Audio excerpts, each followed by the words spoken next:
Hi, everyone. I'm McKenna. I'm the owner of Murder by the Book in Houston, Texas. And I'm very excited this evening to be joined by Lisa Gardner and Mary Kubica for their conversation about One Step Too Far, the new Lisa Gardner book. I'm sure we'll also hear a little bit about Mary and her books as well. So for those of you watching, a lot of you I know are repeat virtual event viewers, but as always, if you have questions, you can put them in the live chat on YouTube or in the comments here on Facebook. We'll get to them in about 30 minutes. If you want more information about either of the authors or their books, I've already put a link in the comments and in the live chat on YouTube. You can just click there and find out all about the books, all about the authors.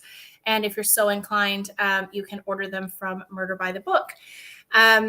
I think that covers it. We are doing this kind of best of both worlds. We're having some in-store events and we're still doing these virtual events, and we're happy to have an audience on here watching them. So thanks to you tuning in. As I said, don't be shy with questions, and I will go ahead and get this show on the road. So let me start with Lisa Gardner. Hi, Lisa. So good to see you again. Hi, McKenna. It's a pleasure to be here tonight. Hi, everyone. Congratulations on One Step Too Far. I can't wait to sit back and enjoy this conversation about it this evening. And let me do your formal bio really quickly, and then we'll bring on Mary.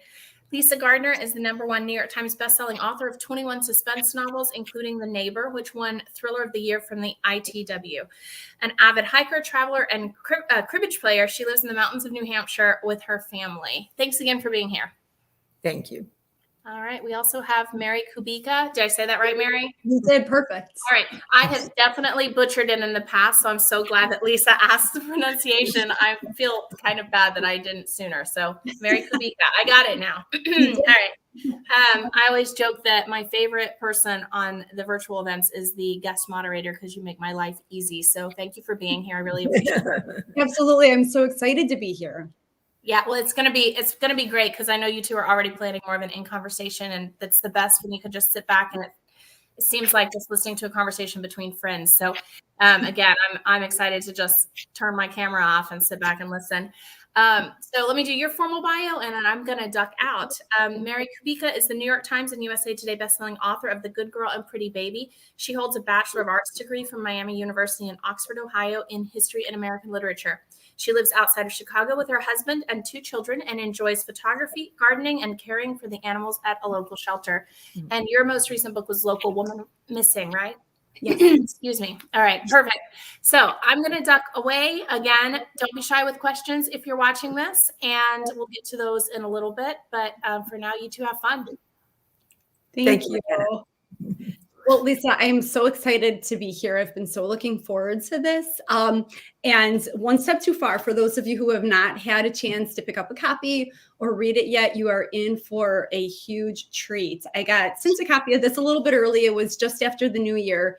And I sat down one day. I thought I was just going to read a couple chapters, and I was like immediately sucked in. I'm typically a slow reader, admittedly, but I devoured this whole book in like 48 hours. And it was one of those situations where when I wasn't reading it, I was thinking about it. I just was like, the book was calling to me from the coffee table, and like I had to get back and read a couple chapters. So I devoured it. And all of you, if you haven't read it, you need to get a copy, order a copy from Murder by the Book just as soon as you can. So Lisa, I thought maybe we could start. Do you want to tell us just a little bit about the book? Well, yes, but first I had to say, I love what you're talking about, because I think this is why we're readers, for that magic moment where something sweeps us away, even beyond our expectation.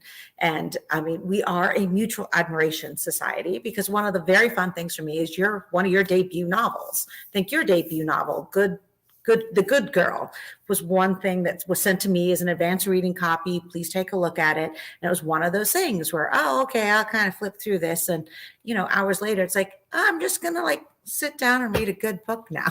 And I still think that's what we look for. Those are the best moments as readers, as writers, is when you find that book that just sweeps you away. Yeah, absolutely. And I am so grateful for that blurb from you. That was my first book, like you said, and I didn't know anybody in the publishing world. I didn't know any authors. And that, just getting such an incredible endorsement for somebody like yourself was huge. So I am forever grateful for that. So Betsy, I should tell you something, but okay, one step too far. Let's talk about that. So this is the second Frankie Elkin book. And this time around, I'm an avid hiker. So I live in the mountains of New Hampshire. I hike all the time. Like many people during the pandemic, I got more into hobbies. So I started hiking to way more secluded places, end up doing wilderness survival, because once you start hiking, we're really places, there's no cell phone. Help is a long way away. And I think I really like that feeling of resilience, but it got me thinking, because, we're so surrounded by technology. What is it really like to be in the remote wilderness? And then at the same time, I got to read this great article, or scary article, on all of the people missing and national public lands, the national forest, the places most of us have one around us somewhere, and no one's even looking for them anymore. If you're not found in that first, push of 3, 6, 12 weeks, that's just it. And those families still don't have closure. And those families still need to know what happened to their loved one.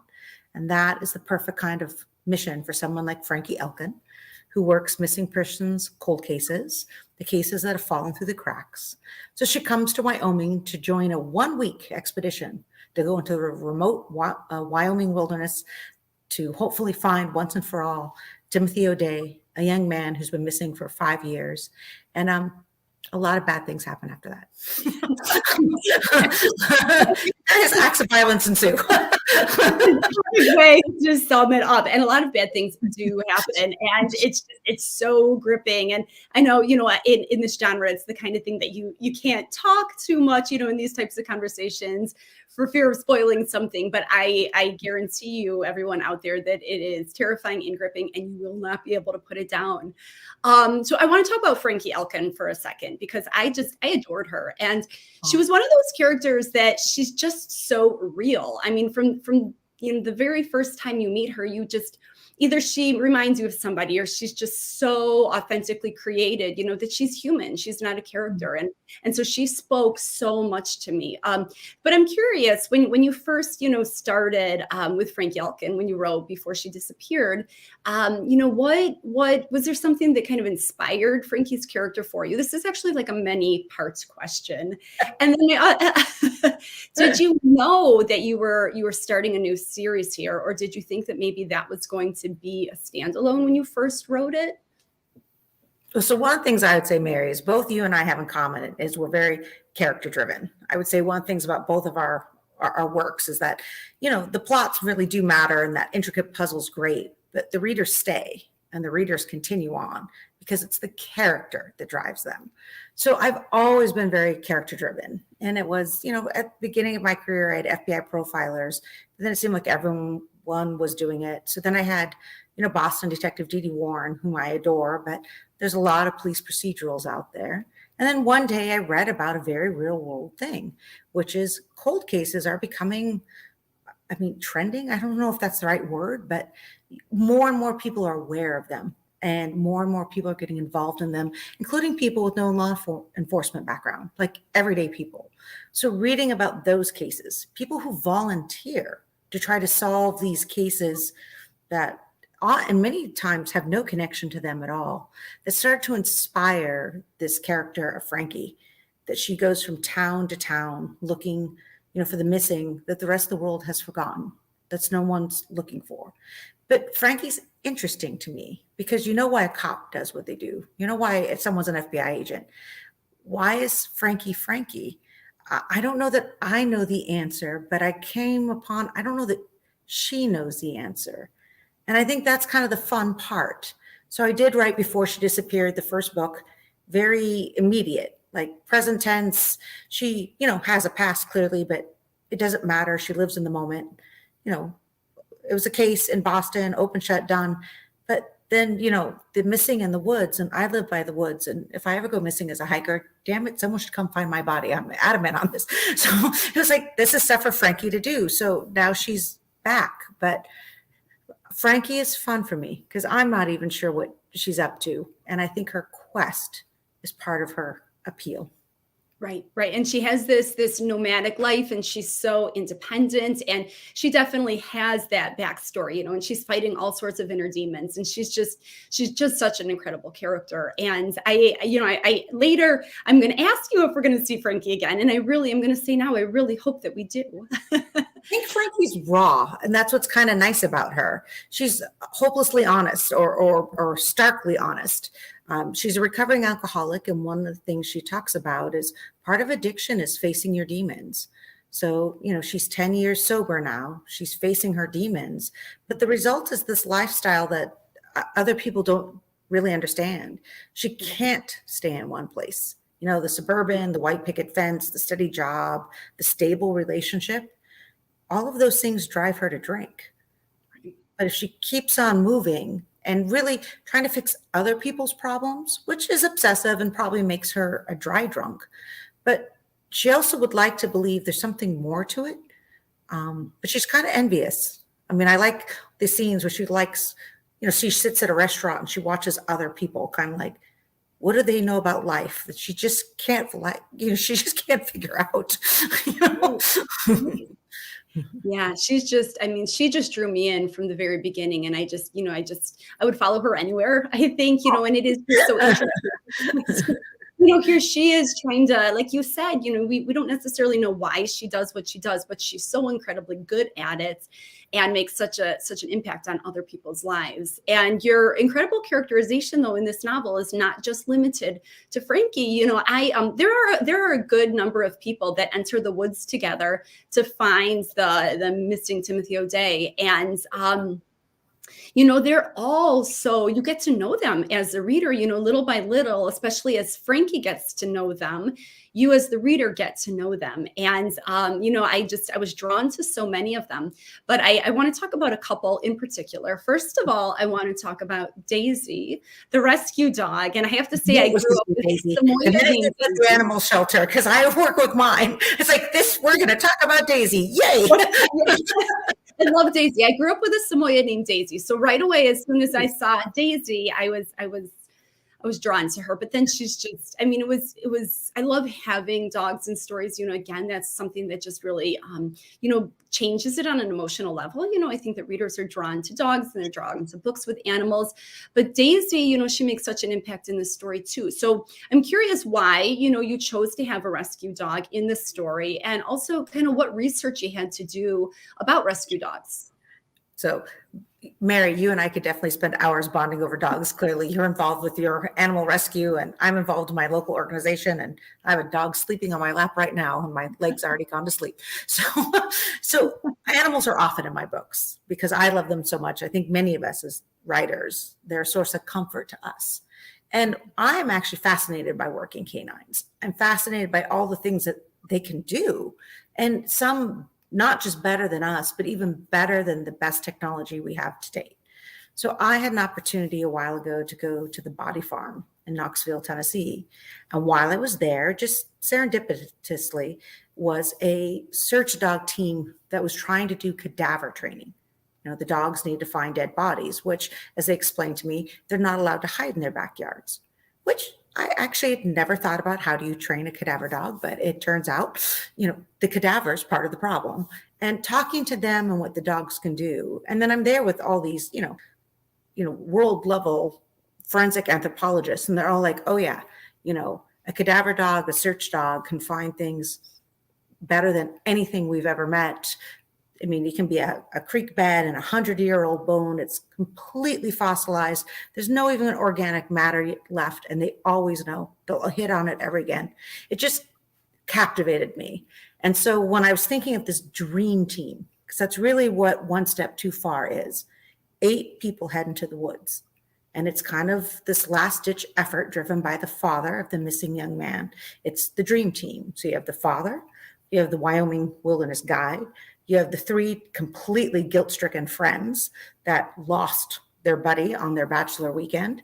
You have Daisy and her handler, Luciana. If you're going to do a search, you're going to have a cadaver dog.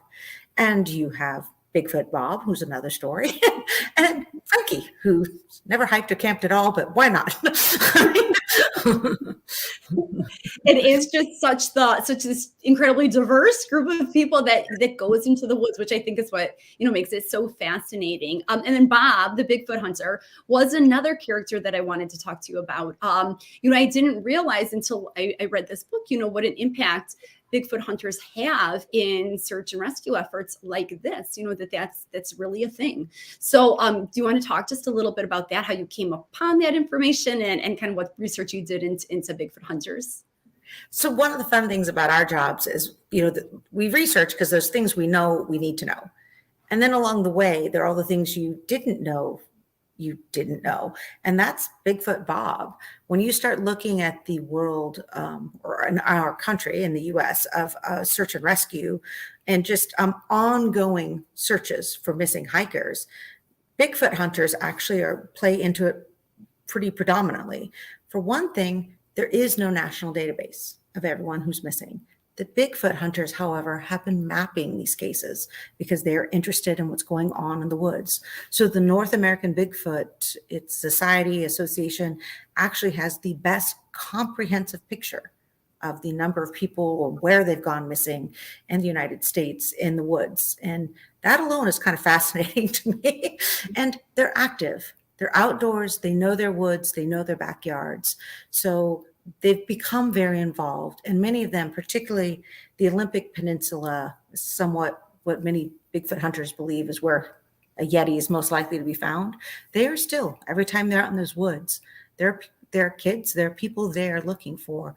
They do play a real role in real life in the search and discovery of missing people.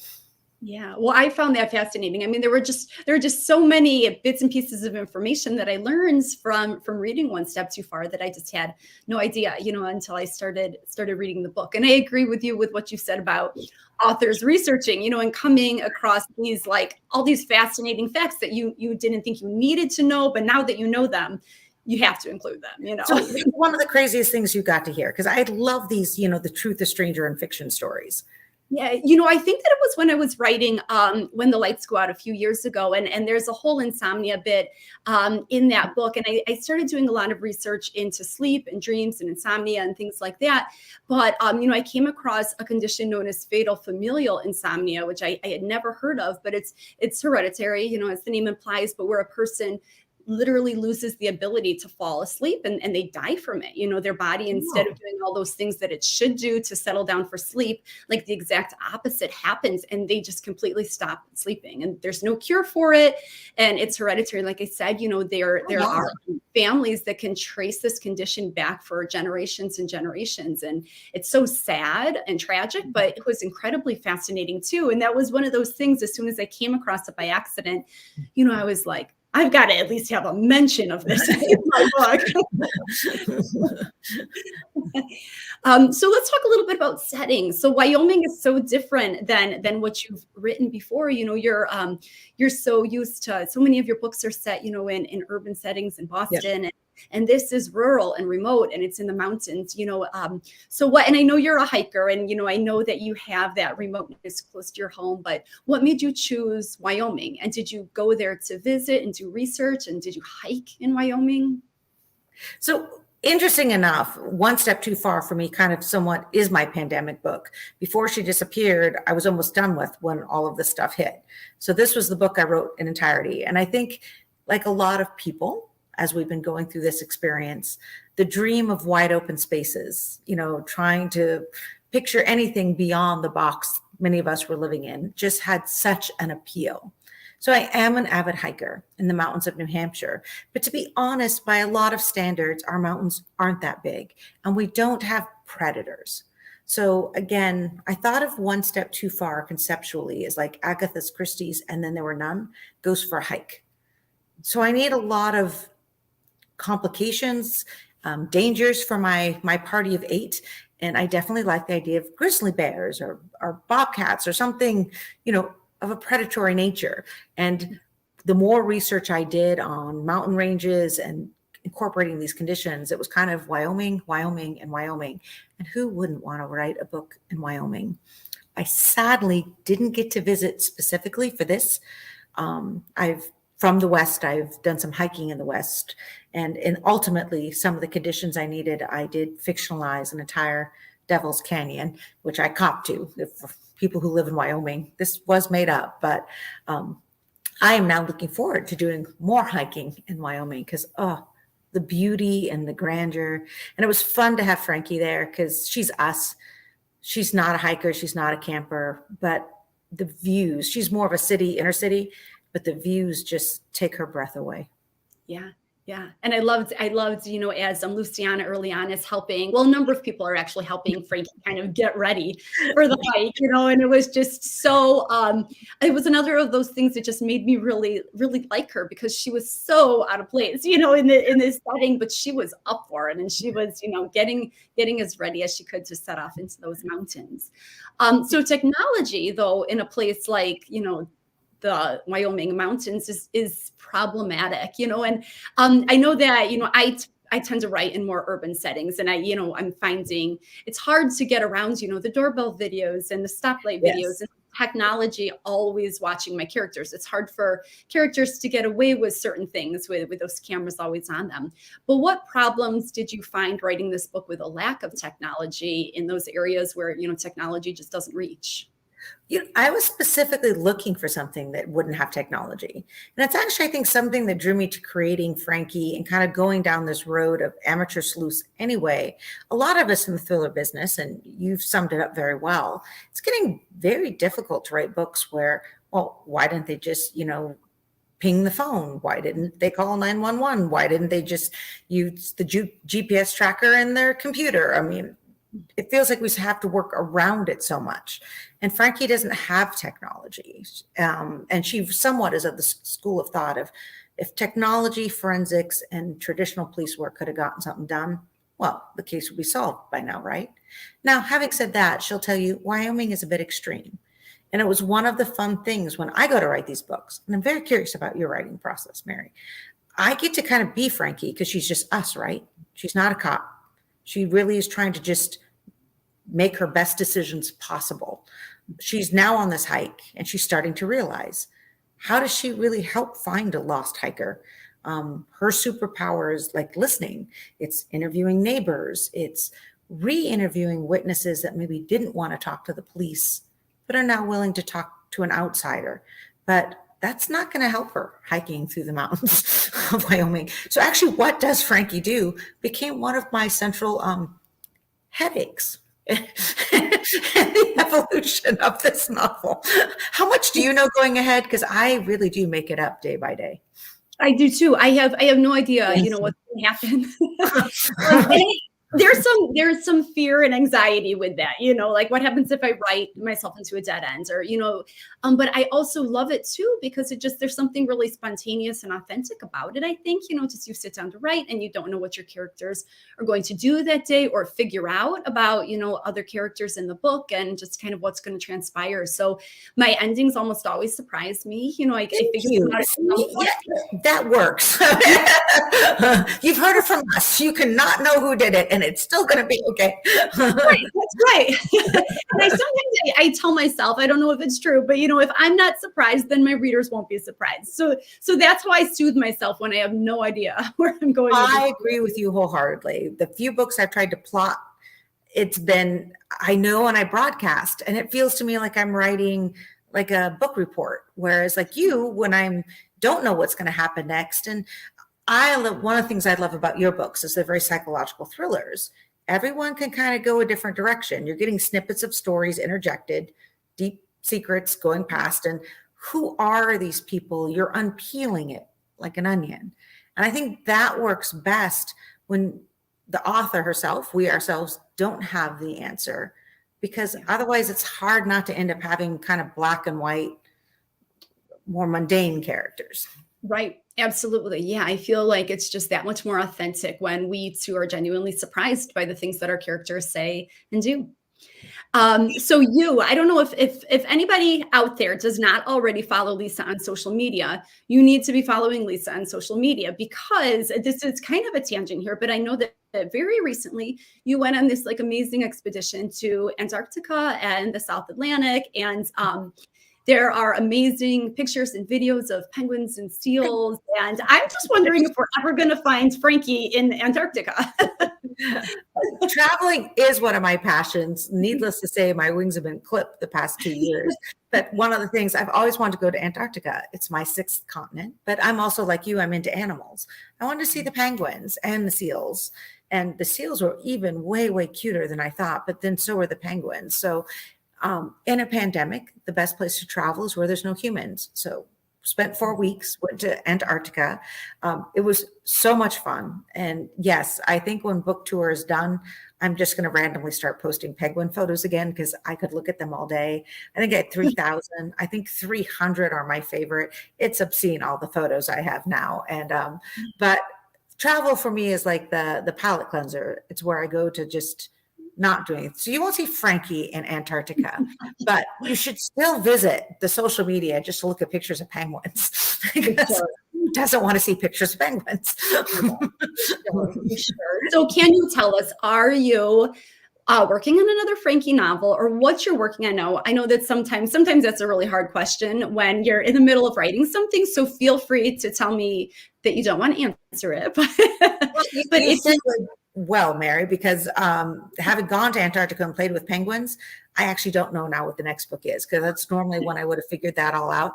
I will say, I don't think Frankie's story's done. For me, some of it is also the right crime. How do books start for you? Because to me, I almost need the case, and I know who would work the case.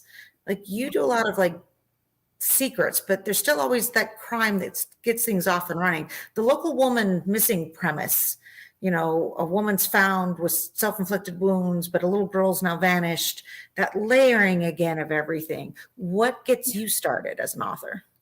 You know, for me, and mine are much more domestic than procedural, but I always start with that mystery, that crime. Someone is missing, or someone is dead, or, you know, that's really where the story starts for me.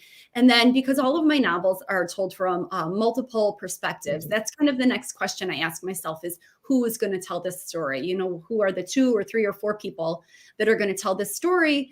And then I just kind of settle into it. You know, I take this missing person or this body that we found, and I try and think through it, you know, logically. Well, what are the next steps? What are we going to do to figure out where this missing person is, or who this body belongs to? And I go from there. You know, one of the hardest things with the Frankie books is, in my entire career, which is 30 something novels at this point, pretty much the last part of my career is, you and I write very similarly. The psychological suspense, multiple points of view, and there's always more to the initial crime than meets the eye kind of thing. But the Frankie Elkin books are the first books I've ever written. It's only her point of view. And I found that really challenging. I mean, it's intimate. I mean, people really like Frankie. Hilary Swank actually is optioned to play Frankie. But as a writer, I'm so used to being able to bring in other people. There's days I'm like, I don't know what Frankie's thinking. Can't Daisy the dog do today's chapter? It would just be so easier. You know?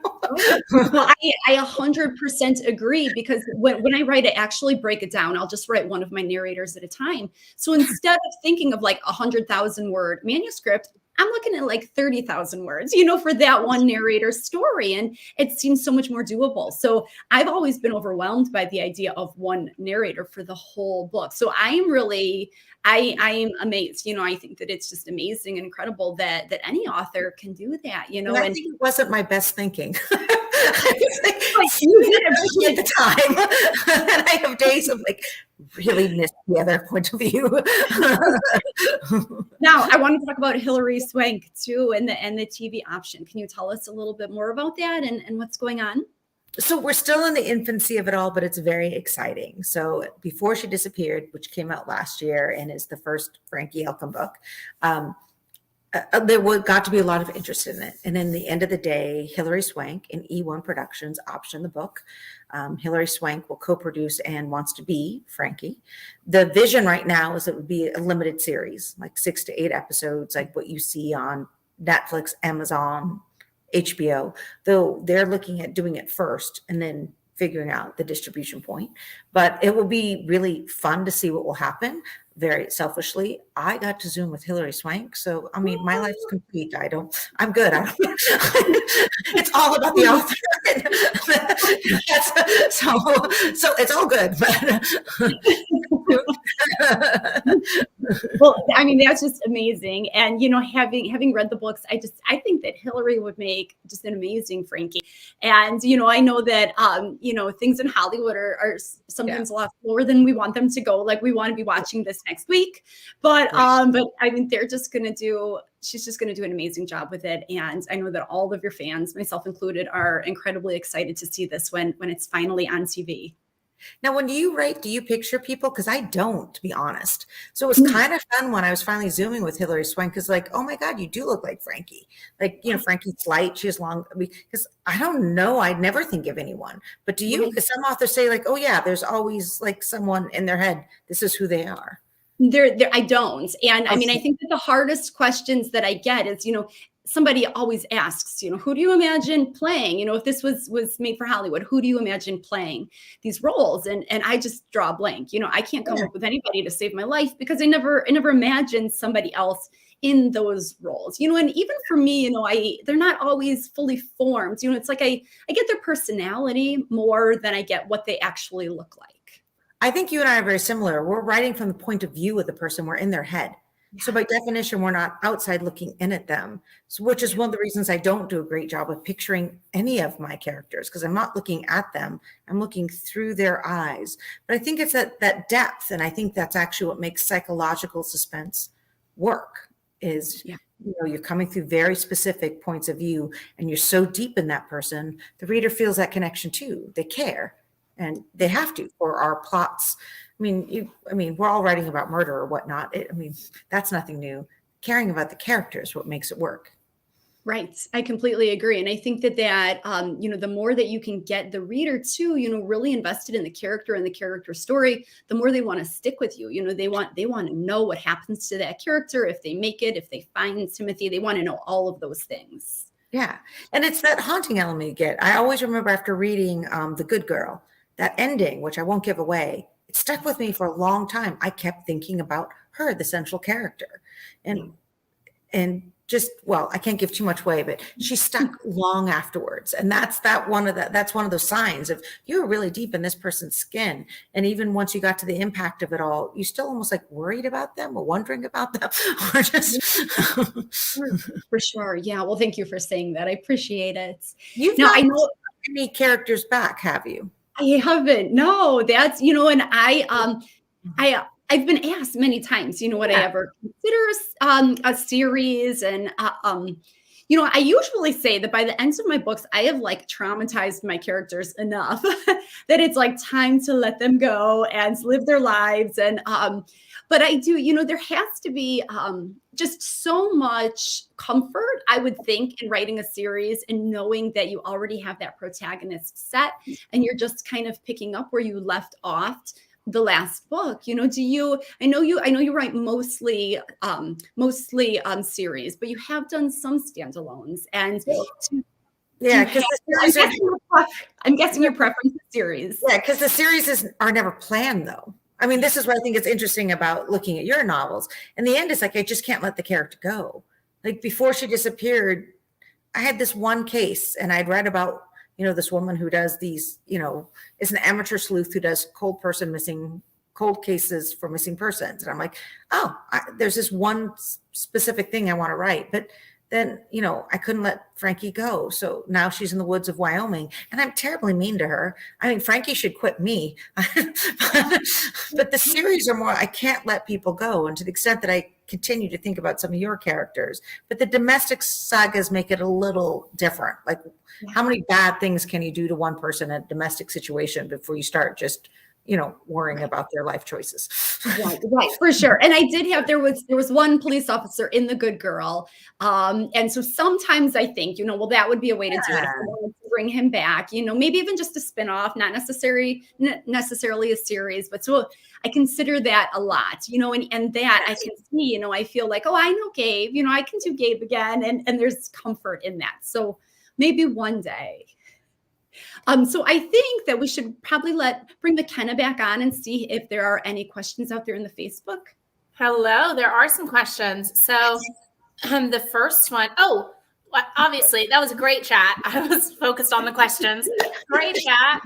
Thank you. I've just been sitting here listening and yeah. Anyway, actually, before we get to the questions, Mary, why don't you tell us a little bit about, I know this has been more of a conversation and you've already told us some about your books, but why don't you tell us about your most recent book and maybe what you're working on next if you're comfortable with that? Yeah, so Local One Missing is my last book out. It just came out in paperback in November. So it's set in the suburbs of Chicago, where over just a couple weeks, two women and a little girl go missing, and there's an investigation into their disappearances.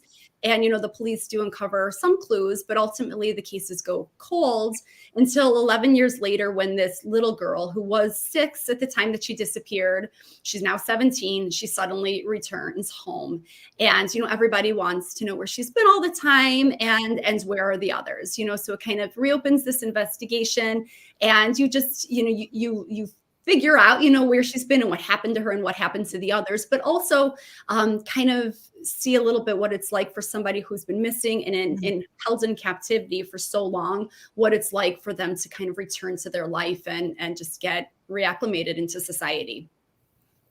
And I'm working now. I'm so close to the end of a draft, and I have not been the best writer during the pandemic. I know so many people think, as writers, Nope. Nothing has changed for us, but so much has changed. And so I've struggled, admittedly, over the last couple of years to really make progress. But so I'm not going to really share much about the book, just because I never know what's going to change during revisions and that whole process. But I'm so excited. I promised my editor that it will be in her hands by the end of January. She's already read the first 200 pages and was really excited and enthusiastic about it. So I'm so excited to have a book to share with you, hopefully, probably in about a year. Hey, excellent. Yeah. Excellent. Okay, so now I can move on to the questions that I was so excited about. Okay, so Andrea was wondering, for both of you, do you ever scare yourself while writing your books? And why don't we start with you, Lisa? Oh, geez. I don't. Part of it is I'm into puzzles. So my family, we're always playing card games. I love cribbage. We even like jigsaw puzzles. So I think when I approach a book, I'm always looking at it as just all these pieces.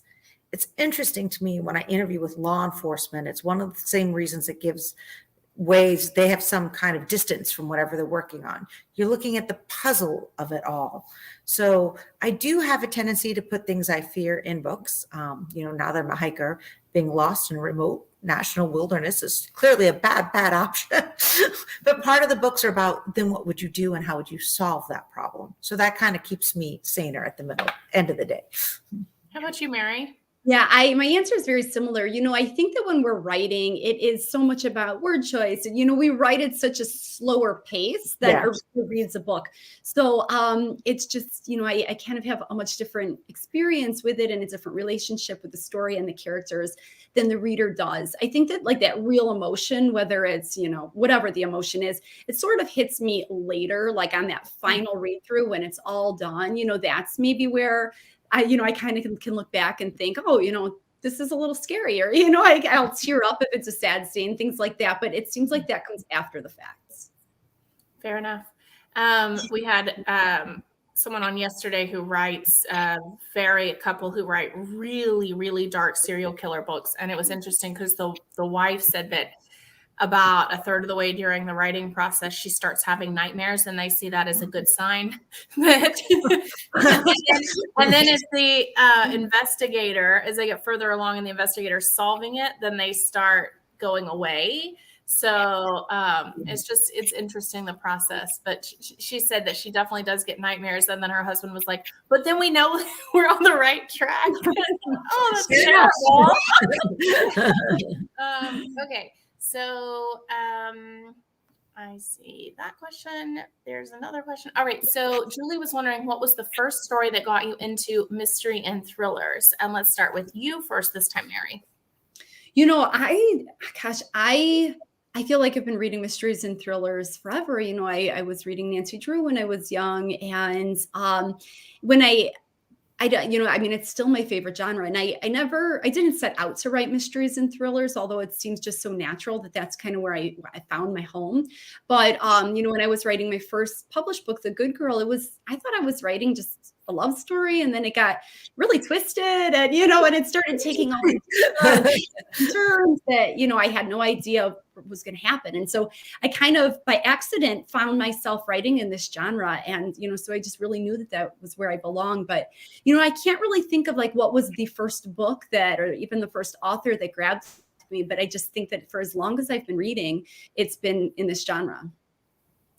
How about you, Lisa?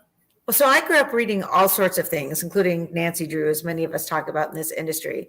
But my grandmother was very influential, and her favorite series was Earl Stanley Gardner's Perry Mason books.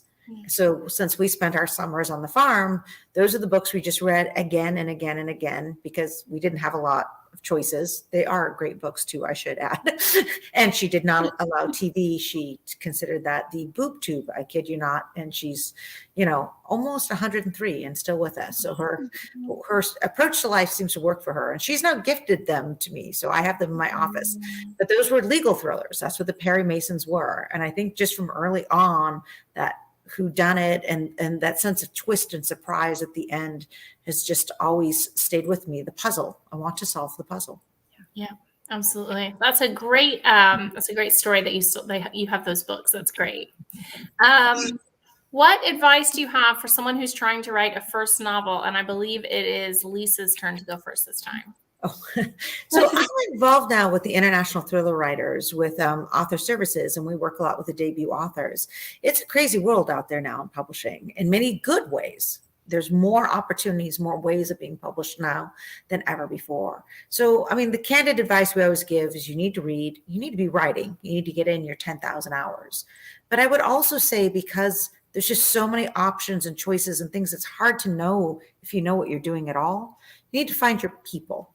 I think now more than ever, joining a writing organization, whether it's a local chapter, a bigger chapter, but I think writing is hard enough to try to then navigate how to get published. And then once you're published, what are you supposed to do all on your own would be pretty overwhelming for all of us. So join a good writing group, meet people. It'll be random in the beginning, but sooner or later, like Mary, you'll find the person like when you talk to you, like, yeah, I do that too. And then you're off and running and you're good. Yeah. I agree. Making those connections is so important. And, writing it's a pretty solitary thing. It's you and your computer and the characters in your head. So to have those real life connections that know what it's like to write and publish and just, to be able to work through some of those things. When it comes to writing, writing a novel, I know that so many people that I've talked to, they feel like they should have it all figured out before they, open that manuscript for the first time. And like, as you just heard from Lisa and me, we don't have it all figured out. And every new manuscript, I'm on my 8th book right now. And every time I start a new book, I think, I have no idea how to do this. It takes a minute to kind of like think it through and, remind myself that I don't have to have it all figured out. Just write this scene or this chapter, and then I can worry about the rest tomorrow. And so that's one thing. And then I think that the other thing that I found incredibly helpful is especially when I was getting started with The Good Girl. And it was the first book, that I knew I was going to want to try and get published. And I got so hung up about, I was just worried. I was worried about sharing it. I was worried about what other people would think and if they would like it and things like that. And the minute I just made myself stop worrying about what other people were going to think and just write the book that I wanted to read, I think it made me a 10 times better writer. Well said. Well said. Yeah, thanks. That makes perfect sense. Okay. And the last question we have is from Susan. If you could be a fly on the wall in any book, past or present, what book would you choose? And Mary drew the short straw this time. That's a mean question. Whoever Susan is, she's filtering it. Susan watches a lot of these, and she has some kind of like wonderful conceptual question like that every time she watches. It could be authors at a dinner party. It could be like it's great, and they're always mean to the authors because you're on the spot. But I love them; they're great questions. All right, so if you could be a fly on the wall in any book, past or present, what book would you choose? Well, okay, I think that two of the books that just floored me the most, that I would want to be in there and just, hearing things and seeing things unfold that maybe the reader isn't privy to, would definitely be The Silent Patient by Alex Michaelides that came out just a couple of years ago.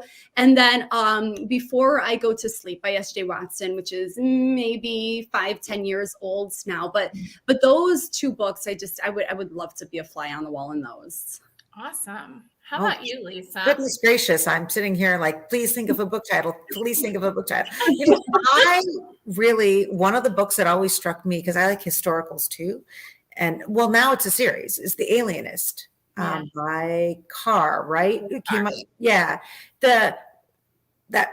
Period of time and kind of the birth of investigative and what are murderers and serial killers, to the extent that I puzzle so much in police procedure, to be there when they were still, trying to understand or come to terms or way to have a formula for, we know people do really bad things. There's these terribly monstrous crimes out there, but how do we learn how to recognize monsters? I think that would be a fascinating book and world to be part of. Yeah, absolutely. Wow, neither one of you chose like some nice, lovely Jane Austen book. You both went dark. Always so good.